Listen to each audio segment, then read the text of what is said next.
नमस्कार दर्शकों, हमारी गरुड़ पुराण अनुसूची के भाग 18 में आपका स्वागत है। दर्शकों, मृत्यु एक ऐसा शाश्वत सत्य है जिसे कोई झुठला नहीं सकता। फिर भी संसार में ऐसे भी लोग हैं जो इस सत्य को स्वीकार नहीं करना चाहते। जैसे दिन के बाद रात होना निश्चित है, उसी प्रकार यह भी निश्चित है कि जिसने भी इस मृत्युलोक पर जन्म लिया है उसे एक न एक दिन मरना अवश्य है। अर्थात पृथ्वी लोक पर अगर कुछ सत्य है तो वह मृत्यु ही है। ऐसे ही एक प्रश्न आप सभी के मन में अवश्य आता होगा कि मृत्यु के बाद मृतक के शव को अकेला क्यों नहीं छोड़ा जाता। गरुड़ पुराण में ऐसे बहुत से रहस्यों को स्पष्ट किया गया है। अगर आप हमारे चैनल पर नए हैं तो सब्सक्राइब करें और वीडियो अच्छी लगे तो लाइक अवश्य करें। विलंब न करते हुए आरंभ करते हैं।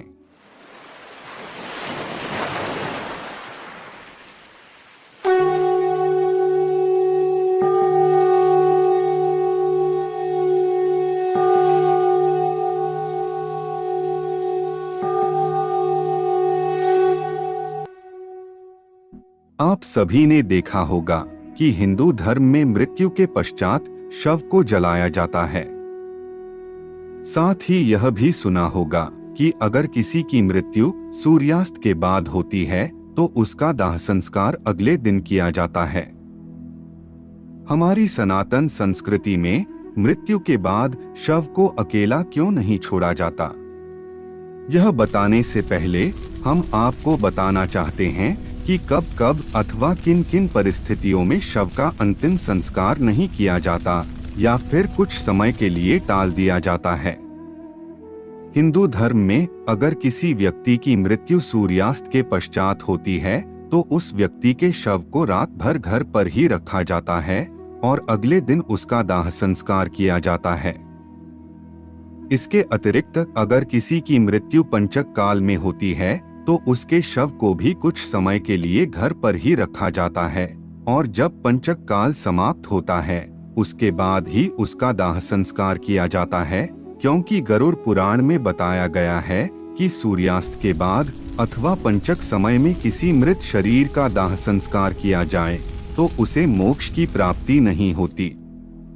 तथा यह भी बताया जाता है कि पंचक काल में मरे हुए व्यक्ति की कुछ विशेष क्रिया करने के बाद ही उसे मुखाग्नि दी जाती है। यदि कोई सूर्यास्त के बाद मृत्यु को प्राप्त होता है तो ऐसी स्थिति में शव को शमशान घाट नहीं ले जाया जाता और शव को घर पर ही रखा जाता है तथा सूर्योदय होने की प्रतीक्षा की जाती है। ऐसे में मृत शरीर को एक पल के लिए भी अकेला नहीं छोड़ा जाता और किसी न किसी को शव की रखवाली के लिए उपस्थित रहना आवश्यक होता है। मृत शरीर को अकेला छोड़ने का सबसे मुख्य कारण यह भी है कि हो सकता है कि कुत्ता बिल्ली जैसे जानवर उसे नोच खाएं। गरुड़ पुराण में यह भी दिया गया है कि यमलोक के मार्ग में प्रेतात्मा को इसी तरह की यातनाएं दी जाती है। साथ ही यह भी बताया गया है कि मृतक के शरीर से दुर्गंध आनी शुरू हो जाती है। ऐसे में यह आवश्यक हो जाता है कि शव के पास कोई न कोई बैठा रहे और धूप या अगरबत्ती शव के चारों ओर जला दी जाए ताकि शव से आने वाली दुर्गंध चारों ओर न फैले। गरुड़ पुराण के अंतर्गत गरुड़ जी के पूछने पर भगवान विष्णु कहते हैं कि हे पक्षीराज, यदि किसी की मृत्यु हो जाती है और उस समय उसकी संतान उपस्थित नहीं है, ऐसे समय पर भी शव को घर पर रखा जा सकता है जब तक कि उसका पुत्र वहां उपस्थित न हो जाए। अगर किसी व्यक्ति की संतान नहीं है तो उसे मुखाग्नि देने का कार्य उसका भाई या भाई के पुत्र द्वारा कराया जा सकता है। अगर यह कार्य किसी अन्य व्यक्ति के हाथों से कराया जाता है तो मृतक का उद्धार नहीं होता और वह इसी मृत्यु लोक में भटकता रहता है। इसमें कोई संशय नहीं है। फिर भगवान विष्णु कहते हैं कि यदि सूर्यास्त के बाद किसी मृत शरीर को जला दिया जाए अर्थात उसका अंतिम संस्कार कर दिया जाए तो वह मृत आत्मा असुर, दानव अथवा पिशाच की योनि में जन्म लेती है, जहां उसे कई प्रकार के कष्ट सहने पड़ते हैं। यही कारण है कि हिंदू धर्म में सूर्यास्त के बाद अंतिम संस्कार करने से मना किया गया है। आगे भगवान विष्णु बताते हैं कि रात में मृत शरीर को अकेला छोड़ दिया जाए तो उस शरीर में आसपास भटक रही दुरात्माएं भी प्रवेश कर सकती हैं, जिससे मृतक के साथ साथ उसके परिजनों को भी कई तरह के कष्ट भोगने पड़ सकते हैं।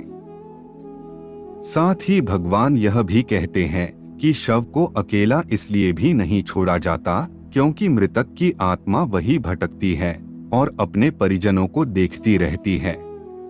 माना जाता है कि मनुष्य की मृत्यु के बाद शरीर आत्मा से खाली हो जाता है और इसी वजह से उस मृत शरीर में कोई दुष्ट आत्मा का साया अपना अधिकार जमा सकता है। यही कारण है कि रात के समय शव को अकेला नहीं छोड़ा जाता। अगर आप गरुड़ पुराण के बारे में और भी जानकारी लेना चाहते हैं तो कमेंट बॉक्स में अपना सवाल लिखकर हमें भेजें। और अगर आपको हमारी यह प्रस्तुति पसंद आई हो तो लाइक करना ना भूलें। अब हमारी भेंट एक और ज्ञानवर्धक वीडियो के साथ होगी। तब तक के लिए जय जय श्री राम।